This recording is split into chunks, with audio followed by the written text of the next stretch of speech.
அதனால ஏற்படக்கூடிய புண்கள் ஆறாம பல வருஷ காலமா ரத்தத்தோடையும் வலியோடையும் ஒரு விதமான எரிச்சலோடையுமே நிறைய பேர் கஷ்டப்படுறாங்க.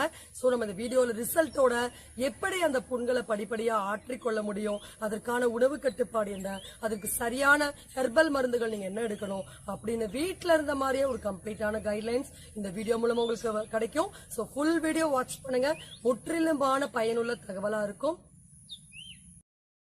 இப்ப நம்ம காட்டக்கூடிய இந்த 3 கேஸ் ஸ்டடிஸ்மே இந்த வாரிகோஸ் வெயின் ப்ராப்ளம்க்கு எல்லா விதமான ட்ரீட்மெண்ட்டும் எடுத்து புண்ணு ஆறாத நிலையில தான் நம்ம டயட் சொல்லி கொடுத்தோம். இப்ப நீங்க ஃபர்ஸ்ட் கேஸ் ஸ்டடி பார்க்கலாம்.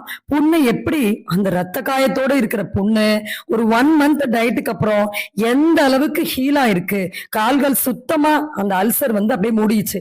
அடுத்த வாரிகோஸ் வெயின் ப்ராப்ளம் நீங்க பார்க்கலாம். கால்கள்ல எந்த அளவுக்கு அந்த கால்கள்ல கருப்பு நிறம் எவ்வளவு திட்டா இருந்த கருப்பு நிறம்